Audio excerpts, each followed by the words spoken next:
IPL 2026 season సరికొత్త సంచలనాలకు మరియు అనూహ్యమైన మలుపులకు వేదికగా మారుతోంది. మొన్నటికి మొన్న పాయింట్ల పట్టికలో అగ్రస్థానంలో ఉన్న పంజాబ్ను రాజస్థాన్ మట్టికరిపించింది. తాజాగా టేబుల్ టాపర్ రాయల్ ఛాలెంజర్స్ బెంగళూరుకు గుజరాత్ టైటాన్స్ దిమ్మతిరిగే షాక్ ఇచ్చింది. బెంగళూరు నిర్దేశించిన 156 పరుగుల స్వల్ప లక్ష్యాన్ని గుజరాత్ మరో 25 బంతులు మిగిలి ఉండగానే 6 వికెట్లు కోల్పోయి ఛేదించింది. బంతుల పరంగా గుజరాత్ ఐపీఎల్ చరిత్రలోనే ఇది రెండో అతిపెద్ద విజయం కావడం గమనార్హం. గతంలో 2023లో రాజస్థాన్పై 37 బంతులు మిగిలి ఉండగా సాధించిన విజయం తర్వాత ఇప్పుడు బెంగళూరుపై 25 బంతులతో నమోదు చేసిన ఈ గెలుపు వారి ఆత్మవిశ్వాసాన్ని రెట్టింపు చేసింది. ఈ విజయం ద్వారా ప్లేఆఫ్స్ రేసు కేవలం 4 జట్లకే పరిమితం కాదని, తాము కూడా రేసులో ఉన్నామంటూ గుజరాత్ ఇతర జట్లకు గట్టి హెచ్చరికలు పంపింది. ఒకవేళ ఈ మ్యాచ్లో గుజరాత్ ఓడిపోయి ఉంటే ప్లేఆఫ్ సమీకరణాలు సంక్లిష్టంగా మారేవి. కానీ ఈ గెలుపుతో మొదటి 4 స్థానాల్లో ఉన్న జట్లకు డేంజర్ బెల్స్ మోగించింది. మ్యాచ్ వివరాల్లోకి వెళ్తే టాస్ గెలిచిన గుజరాత్ కెప్టెన్ శుభ్మన్ గిల్ మొదట బౌలింగ్ ఎంచుకున్నాడు. బెంగళూరు ఇన్నింగ్స్ ఆరంభం ముందు అరుపులు, ఆ తర్వాత తడబాటు అన్న చందంగా సాగింది. కింగ్ కోహ్లీ క్రీజులోకి అడుగుపెట్టగానే తన మార్క్ విస్ఫోటనంతో స్టేడియాన్ని హోరెత్తించాడు. ప్రపంచ స్థాయి బౌలర్ కాగిసో రబాడ వేసిన ఒకే ఓవర్లో 5 ఫోర్లు బాది కోహ్లీ పూనకం వచ్చినట్లు శివాలెత్తాడు. తన టీ20 కెరీర్లోనే తొలిసారి మొదటి 10 బంతుల్లోనే 28 పరుగులు సాధించి 215 స్ట్రైక్ రేట్తో గుజరాత్ బౌలర్లను వణికించాడు. అయితే ఈ రాకెట్ వేగంతో దూసుకెళ్తున్న స్కోర్ బోర్డుకు మహమ్మద్ సిరాజ్ బ్రేకులు వేశాడు. మరో ఓపెనర్ బెదెల్ కేవలం 5 పరుగులకే అవుట్ అయ్యాడు. రబాడా తన తెలివైన ప్లాన్తో కోహ్లీని 28 పరుగుల వద్ద పెవిలియన్ పంపి ప్రతీకారం తీర్చుకున్నాడు. పవర్ ప్లే ముగిసేసరికి బెంగళూరు 2 వికెట్ల నష్టానికి 59 పరుగులు చేసింది. అయితే 8వ ఓవర్లో మ్యాచ్ స్వరూపాన్నే మార్చేసే ఒక వివాదాస్పద ఘటన చోటు చేసుకుంది. అర్షద్ ఖాన్ బౌలింగ్లో కెప్టెన్ రజత్ పాటీదార్ కొట్టిన షాట్ను బౌండరీ లైన్ వద్ద జేసన్ హోల్డర్ డైవ్ చేస్తూ అందుకున్నాడు. క్యాచ్ పట్టిన తర్వాత బంతి స్పష్టంగా నేలను తాకినట్లు రీప్లేలో కనిపిస్తున్నప్పటికీ థర్డ్ అంపైర్ అనాలోచితంగా దానిని అవుట్ అని ప్రకటించడం పెను వివాదానికి దారి తీసింది. అంపైర్ల నాణ్యతను ప్రశ్నిస్తూ విరాట్ కోహ్లీ డగౌట్ నుండి ఫోర్త్ అంపైర్తో వాగ్వాదానికి దిగాడు.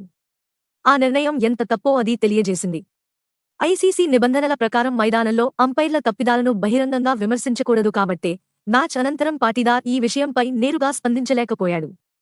కానీ ఈ ఒక్క నిర్ణయం బెంగళూరు బ్యాటింగ్ వెన్నుముకను విరిచింది. పాటీదార్ అవుట్ అయిన దగ్గర నుండి బెంగళూరు మిడిల్ ఆర్డర్ పేక మేడలా కూలిపోయింది. మిడిల్ ఓవర్లలో బెంగళూరు బ్యాటర్లు క్రీజులోకి రావడం, వెళ్లడం అన్నట్లుగా క్యూ కట్టారు. వరుస వైఫల్యాలతో సతమతమవుతున్న జితేష్ శర్మ ఒక్క పరుగుకే అవుట్ అయ్యాడు.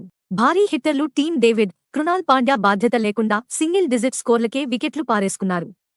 7వ ఓవర్ నుండి 15వ ఓవర్ మధ్య బెంగళూరు ఏకంగా 6 వికెట్లు కోల్పోయింది. ఐపీఎల్ చరిత్రలో మిడిల్ ఓవర్లలో అత్యధిక వికెట్లు కోల్పోయిన రెండో జట్టుగా చెత్త రికార్డు మూటగట్టుకుంది. ఒకవైపు దేవదత్ పడిక్కల్ 40 పరుగులు చేస్తూ నిలకడగా ఆడి రోమరియో షఫర్డ్తో కలిసి స్కోరును 100 దాటించాడు.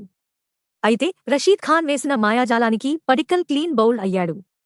ఇంపాక్ట్ ప్లేయర్గా వచ్చిన వెంకటేష్ అయ్యర్ 12 పరుగులు చేసి నిరాశపరచడంతో బెంగళూరు 155 పరుగులకే ఆలౌట్ అయింది. విచిత్రమేమిటంటే స్టార్ బ్యాటర్ల కంటే బౌలర్ భువనేశ్వర్ కుమార్ 15 పరుగులు సాధించి ఎక్కువసేపు క్రీజులో ఉండి పోరాడాడు. గుజరాత్ బౌలర్లలో అర్షద్ ఖాన్ 3 వికెట్లు, రషీద్ ఖాన్ 2 వికెట్లతో బెంగళూరును ఉక్కిరిబిక్కిరి చేశారు.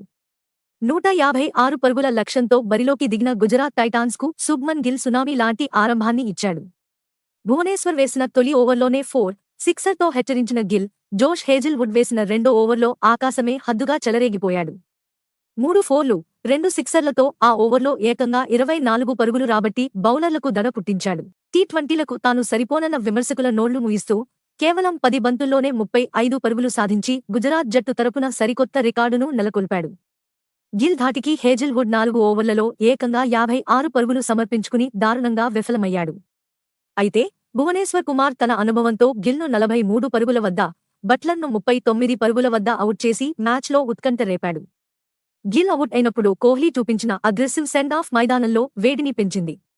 పవర్ ప్లేలో 69 పరుగులు చేసిన గుజరాత్, గిల్ మరియు బట్లర్ అవుట్ అయిన తర్వాత కాస్త తడబడింది. ముఖ్యంగా రోమరియో షెఫర్డ్ తన అద్భుత బౌలింగ్తో షారుఖ్ ఖాన్ మరియు వాషింగ్టన్ సుందర్లను అవుట్ చేసి బెంగళూరుకు గెలుపు ఆశలు కల్పించాడు. గుజరాత్ మిడిల్ ఆర్డర్ బలహీనత మరోసారి బయటపడింది. ముఖ్యంగా షారుఖ్ ఖాన్ వరుసగా వైఫల్యం చెందడం జట్టుకు ఆందోళన కలిగించే విషయమే. 111 పరుగులకు 5 వికెట్లు కోల్పోయిన దశలో జేసన్ హోల్డర్ మరియు రాహుల్ తెవాటియా ఆచితూచి ఆడి జట్టును విజయతీరాలకు చేర్చారు.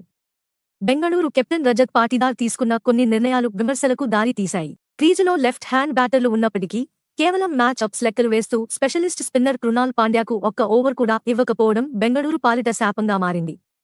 ఈ ఓటమిపై రజత్ పాటీదార్ స్పందిస్తూ తాము చేసిన పరుగులు ఏమాత్రం సరిపోవని అన్నాడు. ముఖ్యంగా మిడిల్ ఓవర్లలో వరుసగా వికెట్లు కోల్పోవడమే తమ ఓటమిని శాసించిందని తెలిపాడు. పిచ్ ఫాస్ట్ బౌలర్లకు సహకరించినప్పటికీ బ్యాటర్లు బాధ్యతారాహిత్యంగా ఆడారని అసహనం వ్యక్తం చేశాడు. మరోవైపు ఈ విజయంతో గుజరాత్ పాయింట్ల పట్టికలో తన స్థానాన్ని మెరుగుపరుచుకుంది.